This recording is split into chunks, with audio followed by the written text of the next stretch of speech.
कोशिशें भी इस वक्त भरपूर तरीके से न सिर्फ पाकिस्तानी हुकूमत की बल्कि SIFC की भी जारी हैं सिलसिले में, और SIFC के ताउन से पाकिस्तान के तवानाई के बुनियादी ढांचे के लिए अब वाइट ऑयल पाइपलाइन को जो प्रोजेक्ट है उसमें बड़ी अहम पेशरफ सामने आई है। 477 किलोमीटर तवील ये वाइट ऑयल पाइपलाइन प्रोजेक्ट पर तामीराती काम शुरू करने के लिए स्टेक होल्डर्स के दरमियान माशवे के थलियाँ और तारो जब्बा पाइपलाइन मनसूबे के लिए मुआहदा भी तय पा गया है। तहकीकी और तरक्याती मनसूबा होने के बायस ये पाकिस्तान स्टेट ऑयल पार्को और इंटर स्टेट गैस सिस्टम का एक फ्लैगशिप प्रोजेक्ट है जिसकी सरबराही फ्रंटियर वर्क्स ऑर्गेनाइजेशन कर रही है। ये पाइपलाइन मोटरवे के पैरेलल माशवे के थलियाँ और तारो जब्बा के दरमियान 2 हिस्सों पर मुश्तमिल है।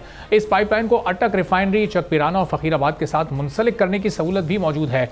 वाइट ऑयल पाइपलाइन की तामीर से तेल की सप्लाई में बेहतरी आएगी और लागत में भी कमी आएगी, जिससे कौमी खजाने को अरबों रुपए की बचत होगी। इस मंसूबे के तहत इब्तदाई सप्लाई की सलाहियत 7 मिलियन टन सालाना है, जो कि मुस्तकबिल में बढ़कर 10 मिलियन टन तक भी बढ़ाई जा सकती है। फरवरी 2024 में माशे के थलियाँ और तारो जब्बा वाइट ऑयल पाइपलाइन मंसूबे के लिए कंसोर्शियम की तश्कील से मुतालिक फरीकैन के दरमियान मुफाहमत की याददाश्त पर दस्तखत किए गए थे। SIFC की कामयाब सहूलतकारी के बायस इस फ्लैगशिप मंसूबे का आगाज हुआ है। स्पेशल इन्वेस्टमेंट फैसिलिटेशन काउंसिल ने 1 साल के मुख्तसर अरसे में सरमायाकारी को फ़रोग देने में इंतहाई अहम किरदार अदा किया है। खुसूसी सरमायाकारी सहूलत काउंसिल के क़याम के बाद से गैर मुल्की सरमायाकारी में कई गुना इजाफा हुआ है।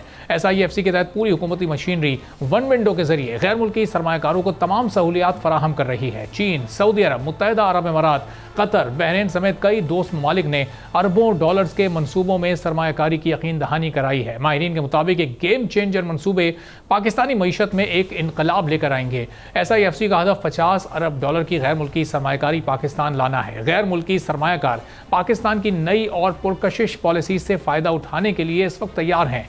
चंद माह में गैर मुल्की बराह रास्त सरमायाकारी में नुमाया इजाफा हुआ है। बराह रास्त गैर मुल्की सरमायाकारी बढ़कर 258 मिलियन डॉलर से जायद हो गई है। आज से 40 साल पहले अगर मुल्की मईशत को देखा जाए तो सनतें कराची से पंजाब मुंतकिल होना शुरू हुई थीं, जो बाद में फिर मुल्क से बाहर मुंतकिल हो गई और मुल्क के बड़े बड़े बिल्डर्स, सनतकार, इन्वेस्टर्स और डेवलपर्स ने खुद को गैर महफूज समझकर अपना सरमाया दुबई मुंतकिल किया और वहाँ सरमायाकारी की, जिसकी वजह से दुबई वो महफूज मकाम बन गया जहाँ भारत के बाद पाकिस्तानियों ने सबसे ज़्यादा खरीदारी की। पाकिस्तान से सनतें बड़ी तादाद में बांग्लादेश मुंतकिल हुई, जिससे बांग्लादेश को बड़ा फ़ायदा हुआ और वो तरक्की में पाकिस्तान को भी पीछे छोड़ गया। पाकिस्तान में 2-3 अशरों से जारी बिजली और गैस के बहरान पर फौरी तवज्जो नहीं दी गई, जिसकी वजह से आज ये बहरान मुल्की मईशत और ख़जाने पर सख्त और बड़ा बोझ बना हुआ है।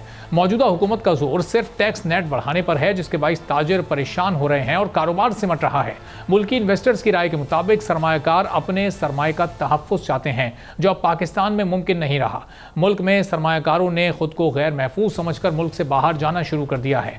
कर्ज उतारो मुल्क सवारों के नाम से जो कौमी मुहिम आज से कई साल पहले शुरू की गई थी, उसमें हुकूमत को भरपूर अवामी ताउन मिला, मगर उस वक्त भी अवाम के एतमाद को मजरूह किया गया।